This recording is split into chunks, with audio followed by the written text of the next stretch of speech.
ഈശോ മിശിഹായ്ക്ക് സ്തുതിയായിരിക്കട്ടെ. ഞാൻ മാണിപ്പറമ്പിലച്ചൻ. തോമായുടെ സിംഹാസനം എന്ന പുസ്തകത്തിൻ്റെ ഉള്ളടക്കമാണ് ഞാനിന്ന് പരിചയപ്പെടുത്തുന്നത്. ഈ പുസ്തകത്തിന് 3 ഭാഗങ്ങളാണുള്ളത്.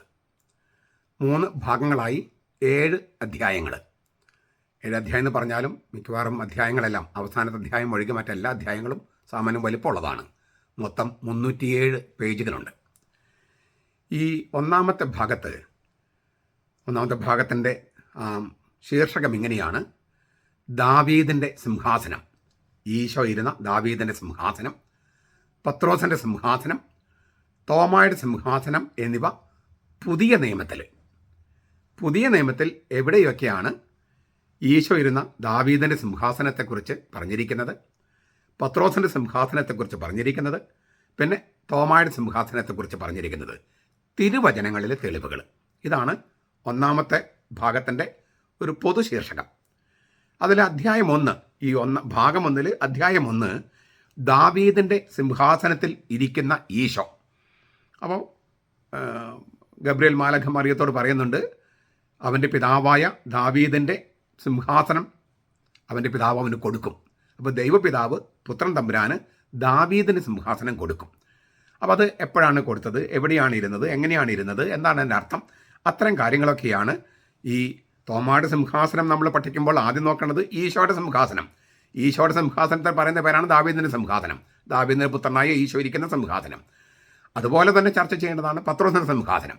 അപ്പോൾ ഈശോയുടെ സിംഹാസനം ആയ ദാവീദിൻ്റെ സിംഹാസനം, അതും പത്രോസിൻ്റെ സിംഹാസനവുമായി ബന്ധപ്പെടുത്തിയേ തോമയുടെ സിംഹാസനത്തെക്കുറിച്ച് നമുക്ക് പറയാൻ പറ്റുള്ളൂ. അത് പുതിയ നിയമത്തിൽ എവിടെയാണ് ഇക്കാര്യങ്ങൾ ചർച്ച ചെയ്തിരിക്കുന്നതെന്നാണ് ഒന്നാമത്തെ അധ്യായത്തിൽ നമ്മൾ കാണുന്നത്. രണ്ടാമത്തെ അധ്യായത്തിൽ മിശിഹായുടെ ദൗത്യവും തോമായുടെ വിളിയും എന്നുള്ള ഒരു അധ്യായമാണ്. അവിടെ നമ്മൾ ഈശോ പുതിയ ഉടമ്പടി സ്ഥാപിക്കുന്നതും ഈശോയുടെ മരണം, ഉത്ഥാനം, ഈ കാര്യങ്ങൾ ചെറിയ തോതിൽ അവതരിപ്പിച്ചിട്ട് വളരെ പ്രസക്തമായ ചില കാര്യങ്ങൾ നമ്മൾ കാണുകയാണ്. അത് ഈശോയുടെ ഉത്ഥാനവുമായിട്ട് ബന്ധപ്പെട്ടാണ്. അതിൽ ഈശോ മൊത്തം ഉത്ഥാനം ചെയ്തിട്ട് ഈശോ 40 ദിവസത്തേക്ക് ശിഷ്യന്മാരുടെ ഇടയിൽ പ്രത്യക്ഷപ്പെട്ട് ദൈവരാജ്യത്തെക്കുറിച്ച് പഠിപ്പിക്കുകയും അവരോടൊപ്പം ഉപ്പ് ഭക്ഷിക്കുകയും ചെയ്തു എന്ന് തിരുവചനത്തിൽ പറയുന്നുണ്ട്. സ്ലീഹന്മാരുടെ നടപടി പുസ്തകത്തിലെ 1-ാമത്തെ അധ്യായം 3-4 വാക്യങ്ങൾ. ഉപ്പ് ഭക്ഷിച്ചെന്ന് പലപ്പോഴും തർജ്ജമ ചെയ്യാറില്ല, പക്ഷെ അങ്ങനെയാണ് വേണ്ടത്. അതായത് വിശുദ്ധ കുർബാന അർപ്പിച്ചു എന്നതിന് മറ്റൊരു വാക്കാണിത്. എമ്മാവൂസിൽ ഉത്ഥാനം ചെയ്ത ദിവസം, ഉയർപ്പ് ദിവസം തന്നെ കർത്താവ് ആദ്യം ചെയ്ത പരിപാടി ലിറ്റർജിയാണ്, വിശുദ്ധ കുർബാന അർപ്പിക്കലാണ് എമ്മാവൂസിൽ.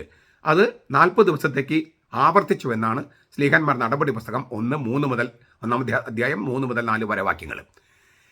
അതേസമയം ചില ഈ 40 ദിവസം പ്രത്യക്ഷപ്പെട്ടത് കൂടാതെ ചില പ്രത്യേക പ്രത്യക്ഷപ്പെടലുകളുണ്ട്, പ്രത്യേക ചില കാര്യങ്ങൾ ഏൽപ്പിക്കാനായിട്ട്. അങ്ങനെ 12 പ്രാവശ്യം പ്രത്യക്ഷപ്പെട്ടിട്ടുണ്ട്. ആ 12 പ്രാവശ്യം പ്രത്യക്ഷപ്പെട്ടിരിക്കുന്നതും പുതിയ നിയമത്തിൽ എഴുതിയിട്ടുണ്ട്.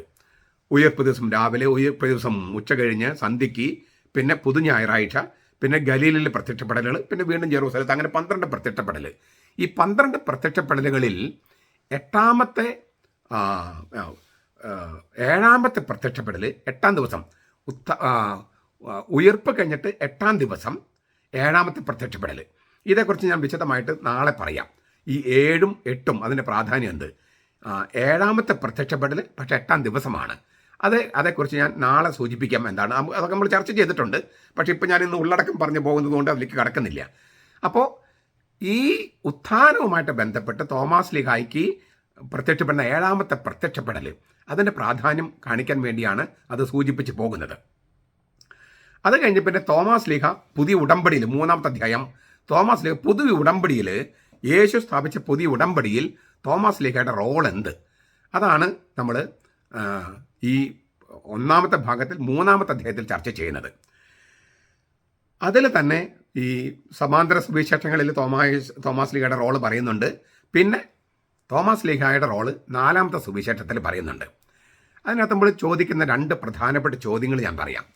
എന്തുകൊണ്ടാണ് തോമാസ് ലീഹയെ സംബന്ധിക്കുന്ന ചരിത്രപരമായ വസ്തുതകൾ മത്തായി, മർക്കോസ്, ലൂക്കാസ് എഴുതിയില്ല? പത്രോസിൻ്റെ സഭയുടെ പാരമ്പര്യങ്ങൾ പാലിക്കുന്ന അല്ലെങ്കിൽ സൂക്ഷിക്കുന്ന മത്തായിയും മർക്കോസും ലൂക്കായും തോമാസ് ലീഹായെ സംബന്ധിച്ച ചരിത്രപരമായ വസ്തുതകൾ എഴുതിയില്ല. അത് എഴുതിയിരിക്കുന്നത് യോഹന്നാന്റെ സുവിശേഷത്തിലാണ്. തോമാസ് ലീഹ 12 പേരുടെ വക്താവായിട്ട്. തീർച്ചയായിട്ടും മത്തായും മാർക്കോസും ലൂക്കാസും 12 ഈ പേരുടെ പട്ടികയിലേക്ക് തോമാസിനെ ഉൾപ്പെടുത്തുന്നുണ്ട്. അതൊക്കെയുണ്ട്. പക്ഷേ എങ്കിലും തോമാസ് ലീഗ ചരിത്രത്തിൽ ചെയ്ത പല കാര്യങ്ങളും അവർ എഴുതിയില്ല. എന്തുകൊണ്ട് എഴുതിയില്ല? എന്തുകൊണ്ട് യോഹന്നാൻ മാത്രം അത് എഴുതി? അപ്പോൾ യോഹന്നാൻ്റെ സഭയും തോമാസ് ലീഗയുടെ സഭയും തമ്മിൽ ഉണ്ടായിരുന്ന കൊടുക്കൽ വാങ്ങലുകൾ ദൈവശാസ്ത്രത്തിലും ആധ്യാത്മികതയിലും അത് നമ്മൾ വളരെ ഗൗരവത്തോടെ ചർച്ച ചെയ്യേണ്ട കാര്യമാണ്.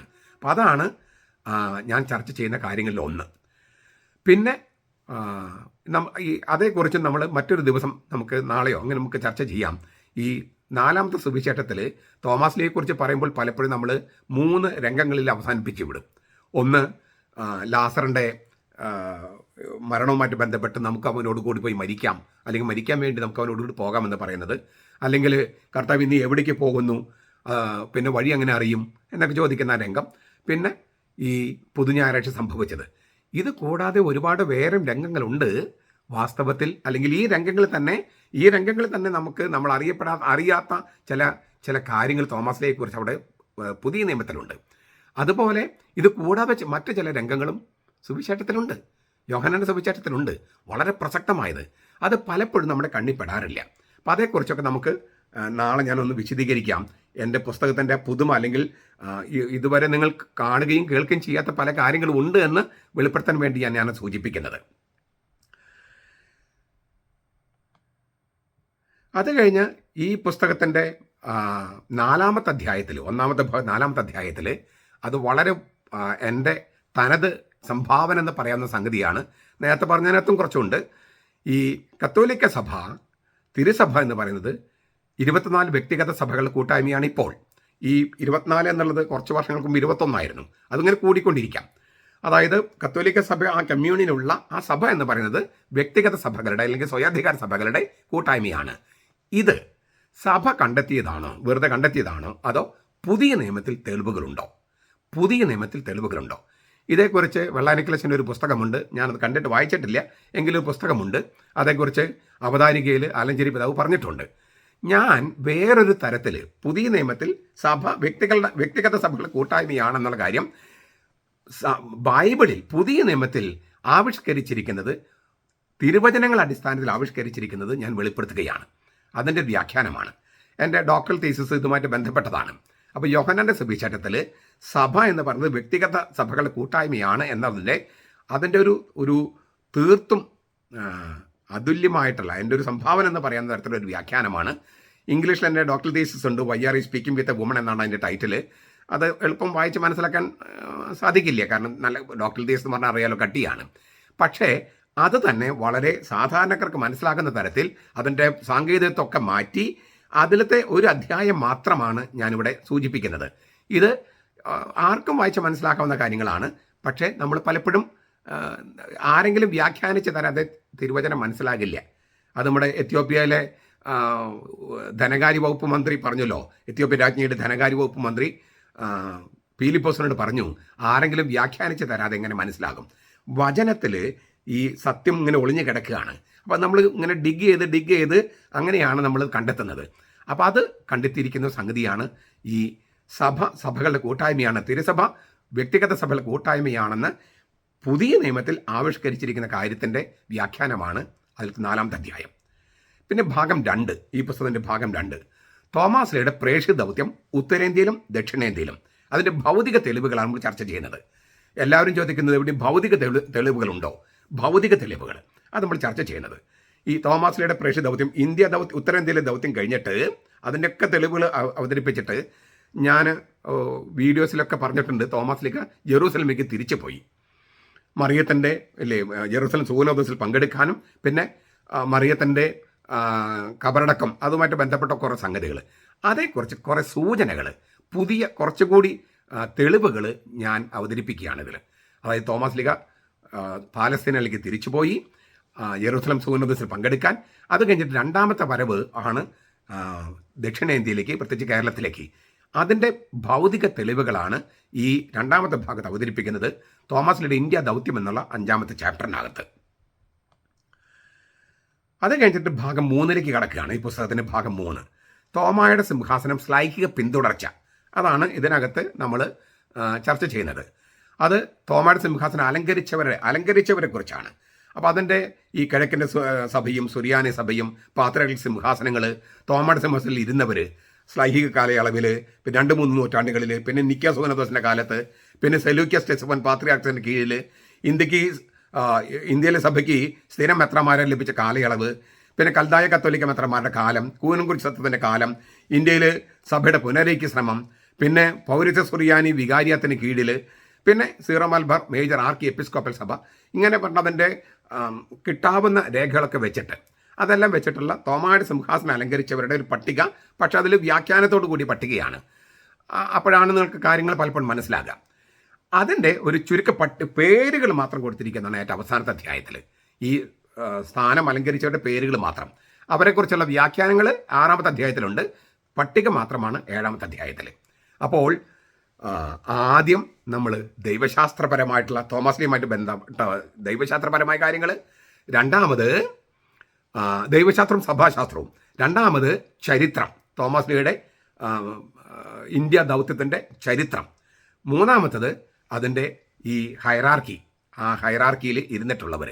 അപ്പോൾ ഇങ്ങനൊരു സാമാന്യം വളരെ നല്ല സ്കോപ്പുള്ള അതിൻ്റെ വ്യാപ്തി വളരെ വലുതായിട്ടുള്ളൊരു പുസ്തകമാണിത്. നിങ്ങളിത് വാങ്ങിക്കണം, വായിക്കണം, പ്രചരിപ്പിക്കണം, സംശയങ്ങളുണ്ടെങ്കിൽ ചോദിക്കണം. പിന്നെ ഇതൊരു അവസാനത്തെ ഭാഗമൊക്കെ ഇനിയും ഒരുപാട് വികസിപ്പിക്കേണ്ട ഒരു ഏരിയയാണ്. അപ്പോൾ ചരിത്രകാരന്മാർക്കൊക്കെ അത് ഉപകരിക്കും എന്ന് ഞാൻ വിചാരിക്കുന്നു. അതുപോലെ മറ്റ് സഭകൾക്ക് ഇതൊന്ന് പ്രചരിപ്പിക്കണം. ഓർത്തഡോക്സ്, യാക്കോബായ, സീറോ മലങ്കര, അങ്ങനെ സഭകളിൽ അവർക്ക് അവരുടേതായ ചില വ്യാഖ്യാനങ്ങളൊക്കെ കാണും. പൗരത്യ സഭകൾ എല്ലാവരും കൂടി ചിന്തിച്ച് ആലോചിച്ച് ചെയ്യേണ്ട ഒരുപാട് കാര്യങ്ങളുണ്ട്. അതിനെല്ലാം ഒരു വിത്ത് വിതച്ചിരിക്കുന്ന പോലെയാണ് ഞാൻ പലതും ചെയ്തിരിക്കുന്നത്. പലതും തർക്കങ്ങളുണ്ടാകാം, വിവാദം ഉണ്ടാകാം. അതൊക്കെ നമുക്ക് ചർച്ച ചെയ്ത് നമുക്ക് ഈ എല്ലാവരും ആഗ്രഹിക്കുന്നത് സഭയുടെ ദൈവത്തിൻ്റെ മഹത്വവും സഭയുടെ ഉന്നതിയും സഭയുടെ നന്മയുമാണ്. അപ്പോൾ അതിന് ഉപകരിക്കുന്ന ഒരു പുസ്തകമായിരിക്കും ഇത്. ഇതിൻ്റെ ദൈവശാസ്ത്രവും സഭാശാസ്ത്രവും ചരിത്രവും എല്ലാവർക്കും അംഗീകരിക്കാവുന്ന സംഗതികളാണ്. അതേസമയം ഇതിൻ്റെ ഈ ഹൈറാർക്കിയിൽ ചിലപ്പോൾ തർക്കങ്ങളുണ്ടാകാം. ഏതായാലും അതൊക്കെ ചർച്ച ചെയ്യാനായിട്ട് ഈ പുസ്തകം പരമാവധി പ്രചരിപ്പിക്കണമെന്നും, ഞാൻ ഇന്നലെ പറഞ്ഞ കാര്യം ഒന്ന് ആവർത്തിക്കുകയാണ്. ഈ സുറിയാനി സ്വത്ത് ബോധത്തിൻ്റെ കുറവാണ് വാസ്തവത്തിൽ ഇപ്പം നമ്മൾ സീറോ മലബാർ സഭയിലുള്ള അനൈക്യത്തിൻ്റെ ഏറ്റവും പ്രധാനപ്പെട്ട കാരണമെന്ന് ഞാൻ വിചാരിക്കുന്നു. ഈ സുറിയാനി സ്വത്ത് ബോധമുണ്ടാകാൻ ഈ പുസ്തകം വലിയ സംഭാവന നൽകുമെന്നുള്ള പ്രത്യാശയിലാണ് ഞാൻ തയ്യാറാക്കിയിരിക്കുന്നത്. നിങ്ങൾ പരമാവധി വായിക്കണമെന്നും വാങ്ങിക്കണമെന്നും പ്രചരിപ്പിക്കണമെന്നും, പൈസയൊക്കെ ഉണ്ടെങ്കിൽ ദശാംശമൊക്കെ മാറ്റിവെക്കുന്നവരുണ്ടെങ്കിൽ വാങ്ങിച്ചിട്ട് നിങ്ങളുടെ അച്ഛന്മാർക്കോ സുഹൃത്തുക്കൾക്കോ വായിക്കുന്നവർക്ക് വാങ്ങിച്ചു കൊടുക്കണമെന്നും ഒരു അപേക്ഷ എനിക്കുണ്ട്. ഇതിൻ്റെ പുസ്തകങ്ങൾ ബിബ്ലി അക്കാദമിയിൽ ആളൂർ ബിബ്ലി അക്കാദമിയിൽ കിട്ടും. അതിൻ്റെ കോൺടാക്ട് നമ്പർ ഞാൻ ഈ ഡിസ്ക്രിപ്ഷനകത്ത് കൊടുക്കാം. നിങ്ങൾ പരമാവധി പ്രചരിപ്പിക്കുമെന്നുള്ള തോമായുടെ സ്നേഹമുള്ളവർ ഇത് വായിച്ച് പ്രചരിപ്പിക്കുമെന്നുള്ള പ്രത്യാശയിലാണ് ഞാൻ. നമ്മുടെ കർത്താവ് ഈശോ മിശിഹായുടെ കൃപയും പിതാവായ ദൈവത്തിൻ്റെ സ്നേഹവും പരിശുദ്ധാത്മാവിൻ്റെ സഹവാസവും നാം എല്ലാവരോടും കൂടി ഉണ്ടായിരിക്കട്ടെ, ഇപ്പോഴും എപ്പോഴും എന്നേക്കും. ആമേൻ.